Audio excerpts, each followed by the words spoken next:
Hey, how's it going everyone? Welcome to Perils in the Warp. My name is Jason and today I'm going to be showing off my Space Marine army. So in building models for my army, I like to do a lot of kit bashes and add a lot of things to them to give them a little more flavor. It's just something that I have a lot of fun with, and I hope it's something that you find fun as well. Let's go ahead and take a look at all my little mini soldiers.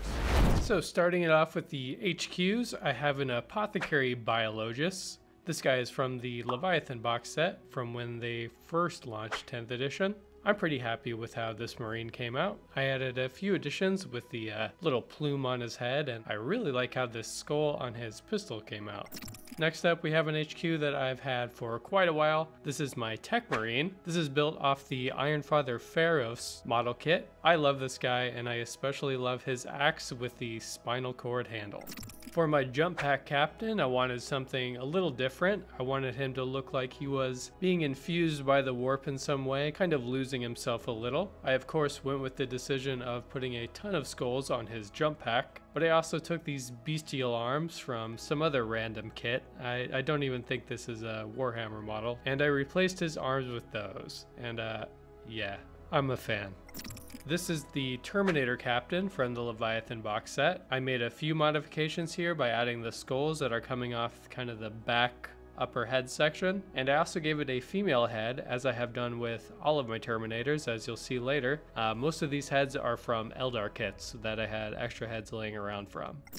Moving on, we have my Phobos Lieutenant. So this is actually the Tyranid War Veteran, or whatever that model is called, from the Leviathan box set. Again, I did a head swap here with an Eldar head, giving him a little more character. He's even got those green highlights on his bangs there. Very fabulous. And to make him represent a Phobos Lieutenant better, I did add a long barrel to the rifle that he's carrying on his back.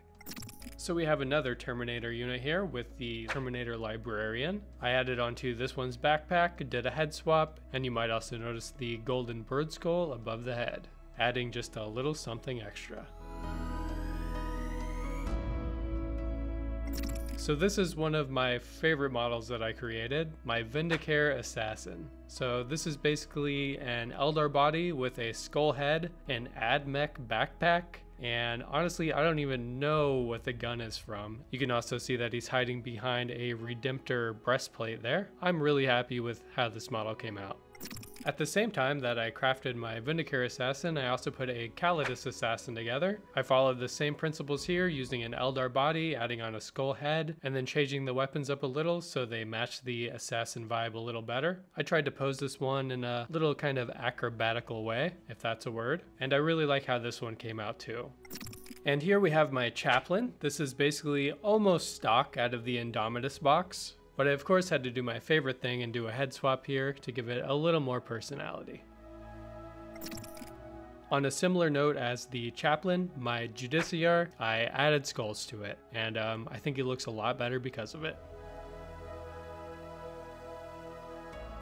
For the Chief Librarian of my force here, I wanted something that really stood out with a lot of magic energy. So as you'll see in a lot of the models that I make, I tend to use a lot of skulls, and I also use a lot of these, I think they're Night Haunt ghost figures from Age of Sigmar. I just really like their look. So this guy's full blasting like 3 of these out of his arm, and I just love it. Some of this stuff still needs to be repainted as pink, which is my current army color for all of the energy effects, but it still looks cool in green, but he's definitely gonna have to get updated at some point.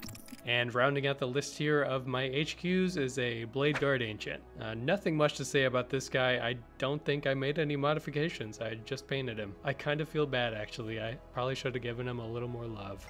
Moving on to my infantry units. First up, of course, I just have a bunch of Space Marines. No Space Marine army would be complete without a bunch of Space Marines.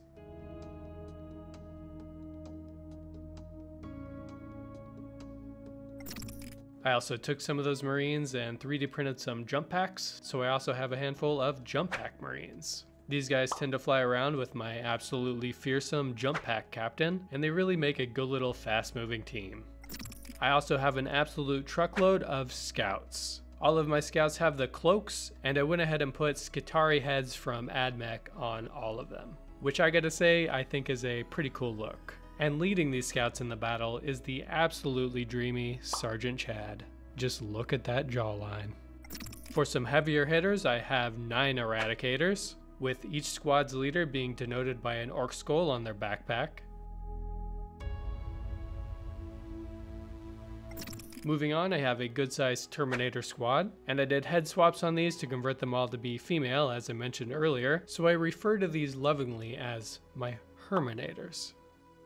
And then we have some more models that I need to update their paint scheme. Their energy weapons need to go from orange to pink like everyone else's, and those are my Blade Guard veterans, ready to wade in the battle with their shields and power swords. I also have 9 Space Marines that are riding motorcycles, so that's pretty cool, and a couple of them are even doing wheelies. Now we're going to be moving on to some heavier units, starting with my 3 Contemptor Dreadnoughts. Of course, I added a bunch of skulls to these, and their weapons are magnetized for convenience. And here is one of my absolute favorite dreadnoughts that I put together. This is the little box dread here with the seismic hammer, I think it's called. It's got that big old skull on the front of the hammer, blood all over it. I always get a nice little fuzzy feeling when I see this dreadnought. And then I have some ballistas dreadnoughts for some long-range firepower. The one on the left is the actual kit with some modifications made to it. And the one on the right is a heavily modified Redemptor dreadnought with all sorts of stuff going on. This one even has a little bit of custom graffiti on its arm here, some encouraging words, and a little bomb from Final Fantasy. And my 3rd Ballistas Dreadnought is created from a Deradeo Dreadnought. They went to Legends in 10th edition, so I did what I could to reuse the body, change out the weapons, added some armor plates to kind of beef it up a bit, give it a 3rd leg there. Got a little tripod energy going on. And then I also have 3 Redemptor Dreadnoughts. They're all magnetized, they all have skulls on them, and I'm really happy with how these turned out as well. Next up, I also have 2 Landspeeders in my army. The bodies on these are Landspeeder Storms. I just added a bunch of bits onto them to kind of bulk them out. I think they look cool. And last but not least is the Land Raider. So I actually built this in one of my previous videos out of cardboard and foam and some dollar store bits. If you want to check that out, click the link in the upper right. That should pop up right about now. And that is every unit that is currently in my army. I have a handful on the side that I have partially built and partially painted. Maybe I'll get to them one day. And that is it. That is every unit in my army as of right now. If you enjoyed this video, please do like and subscribe down below, and maybe even consider heading over to my Patreon page to help support the channel. And until next time, see ya.